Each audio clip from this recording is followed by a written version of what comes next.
On today's video, we get to watch Kingdom 752 going up in flames as three alliances are duking it out in a civil war, a 2v1 where nothing happened in Mightiest Governor, but a really cool, interesting situation. I'll let you know in this video why it happened, how you can avoid it in your kingdom, how you can spot if this is going to happen in your kingdom, and everything along the way. So sit back, smash a like on the video, and let's go, baby.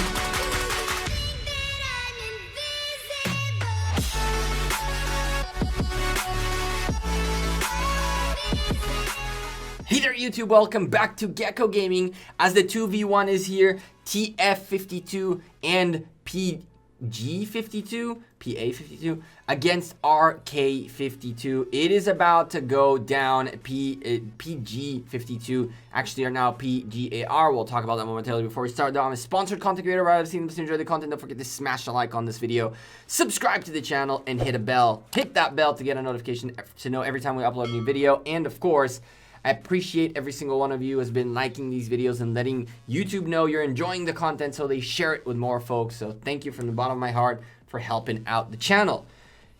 All right, so in this kingdom, there are three alliances who rule the kingdom. They had a council, a democratic council, I guess, where the majority votes. Now, there's a problem with that kind of a situation. In a game like Rise of Kingdoms, kingdom being the key word, there needs to be a king, and more often than not, alliances and kingdoms try to do their best to try to create some sort of a council type of system where multiple alliances can rule a kingdom by coming up together, voting on things, majority rules and stuff like that. And what ended up happening in this kind of a scenario is that for the record, RK52 already lost about 1.8 billion power. This is after the war has intensified, and this is still going right now.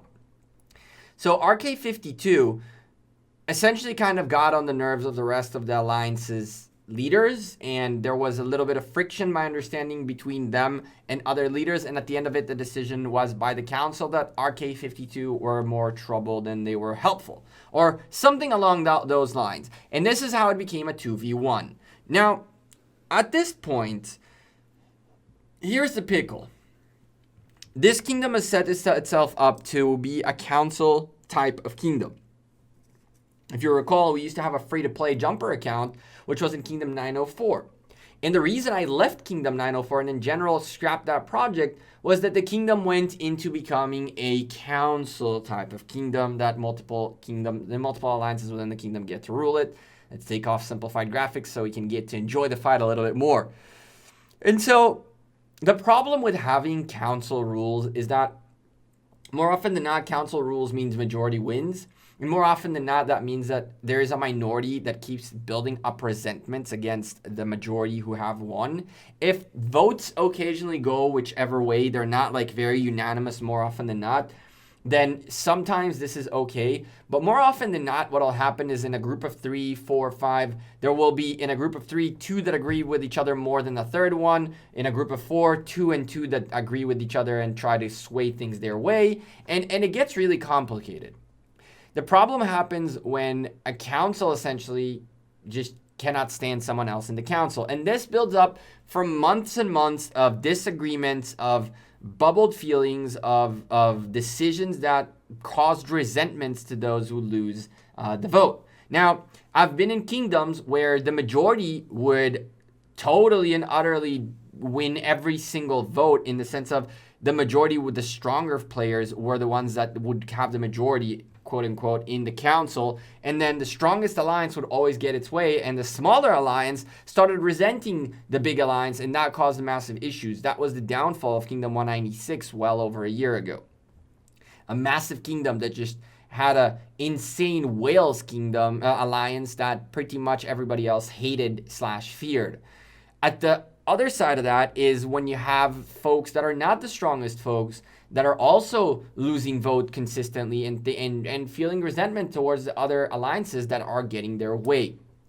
Creating a council is a very delicate thing. And if you ask me, unless you agree upon a council that unanimously votes, which means everybody has to be in agreement or something doesn't happen, if you don't have that kind of a council system, you're doomed to fail. Because as much as it's good to have, as much as in the real world per se, allowing the majority to decide on certain things is the way the world tries to be nowadays, in a mobile game where you're building a kingdom, having a majority vote situation, just like in the real world, will cause resentment among folks who lost the certain votes or who are on the minority side in majority of things. And it's in the game, it never ends well. It always ends up in either civil wars / rebellions, or in just like this, removal of an alliance that is just not on the same page with the council for a very long time. How can you get away with this and from this, and how can you know if your kingdom is going down this path?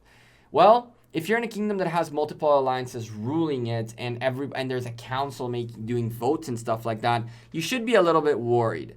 I do like the way, for example, some kingdoms are run, where there is a council and the council does make decisions, but there is also a king, and the king, whoever that is in charge of essentially making sure that the kingdom goes in the right direction. And sometimes the king overrules decisions, and sometimes the king does things that go against the majority's will, but the king does certain things for the betterment of the kingdom.